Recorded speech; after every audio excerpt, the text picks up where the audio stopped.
आजको शेयर साथीमा चाहिँ मार्जिन ट्रेडिङ र मार्जिन कल अन्तर्गत रहेर मेन्टेनेन्स कलको विषयमा कुरा गर्दैछौँ। मेन्टेनेन्स मार्जिन वा सम्भार मार्जिन। हामीले अघिल्लो एपिसोडमा शेयरको बजार मूल्य बढ्दै जाँदा एक्चुअल मार्जिन पनि घट्दै जाने र ब्रोकरलाई जोखिम बढ्दै जाने रहेछ भन्ने बुझ्यौँ, अथवा मूल्य घट्दै जाँदा लगानीकर्ताहरूको सम्पत्ति पनि घट्दै जाने रहेछ भन्ने पनि थाहा पायौँ। मूल्य धेरै घट्यो भने लगानीकर्ताको सम्पत्ति शून्य वा ऋणात्मक पनि हुन सक्छ। यस्तो भयो भने ब्रोकरले लगानीकर्तालाई दिएको मार्जिन ऋण रकम पूरा रूपमा असुल उपर गर्ने सम्भावना कम हुन्छ। तसर्थ ब्रोकर वा ऋणदाताले लगानीकर्ताको सम्पत्ति शून्यमा नआओस् भनेर चाहन्छ, वा भनौँ लगानीकर्ताको पोर्टफोलियो एक्चुअल मार्जिन शून्यमा नआओस् भन्ने चाहन्छ। त्यसैले लगानीकर्ताको सम्पत्ति वा एक्चुअल मार्जिन घटेर एक निश्चित बिन्दुमा आउँदा ब्रोकरले लगानीकर्तालाई त्यसको जानकारी गराएर सोभन्दा तल जानबाट रोक्ने कोसिस गर्दछ। एक्चुअल मार्जिनको त्यस्तो न्यूनतम बिन्दुलाई नै मेन्टेनेन्स मार्जिन भनिन्छ। तसर्थ लगानीकर्ताले आफ्नो पोर्टफोलियोमा कायम गर्न पर्ने एक्चुअल मार्जिनको न्यूनतम तह या बिन्दु या प्रतिशतलाई नै मेन्टेनेन्स मार्जिन भनिन्छ।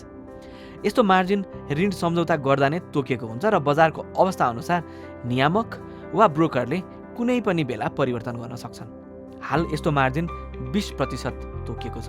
यसको अर्थ लगानीकर्ताले आफ्नो पोर्टफोलियोको एक्चुअल मार्जिन 20% वा सोभन्दा माथि कायम गर्नुपर्छ। Margin call.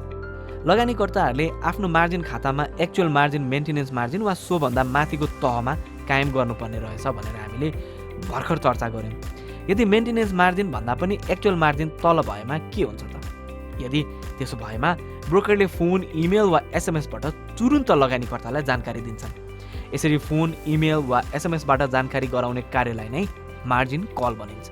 अथवा लगानीकर्ताको मार्जिन खातामा आवश्यक मार्जिन कायम नहुँदा सो मार्जिन कायम गर्नु भनी ब्रोकरले गरेको कल नै मार्जिन कल हो। यसलाई अझ हाम्रो एक्स भन्ने लगानीकर्ताकै उदाहरणबाट स्पष्ट पार्न प्रयास गर्छु।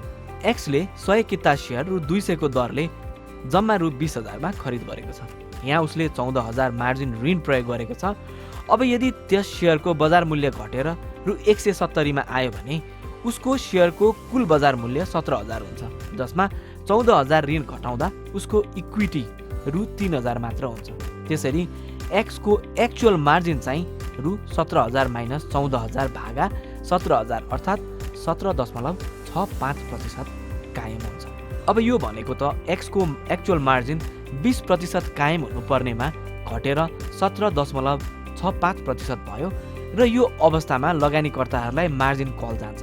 यसरी मार्जिन कल गर्दा ब्रोकरले कल गरेको 3 कार्यदिनभित्रमा एक्चुअल मार्जिन हालको नियम अनुसार 20% को मेन्टेनेन्स मार्जिन अर्थात् सम्भार मार्जिन भन्दा माथि कायम गर्न सूचित गर्दछ। अब मार्जिन कल आएपछि लगानीकर्ताले के गर्नुपर्दछ त? मार्जिन कल आएपछि लगानीकर्ताले एक्चुअल मार्जिन बढाउने कार्यहरू गर्नुपर्दछ। अब एक्चुअल मार्जिन ऋण घटाएर वा मार्जिन खातामा सम्पत्ति थपेर बढाउन सकिन्छ। त्यसको लागि लगानीकर्ताहरूसँग 3 वटा विकल्प हुन सक्छन्। पहिलो, केही नगद ब्रोकरकोमा जम्मा गर्ने। यो जम्मा भएको नगदले मार्जिन ऋण आंशिक रूपमा घटाउन मद्दत गर्छ। दोस्रो उपाय भनेको यदि नगद जम्मा गर्न सकिने अवस्था छैन भने मार्जिन ऋण अन्तर्गत रहेको केही शेयरहरू बिक्री गर्ने, जसले सम्पत्तिको तुलनामा ऋणको अंशलाई धेरैले घटाई एक्चुअल मार्जिन बढाउने गर्छ। तेस्रो भनेको यदि ब्रोकरले स्वीकार गर्छ भने मार्जिन खाता वा मार्जिन ऋण भन्दा बाहिर रहेका अन्य शेयरहरू मार्जिन खातामा ट्रान्सफर गर्ने। यसले सम्पत्ति बढाउने कार्य गर्दछ। लगानीकर्ताले मार्जिन कललाई व्यवस्था गर्दा के हुन्छ?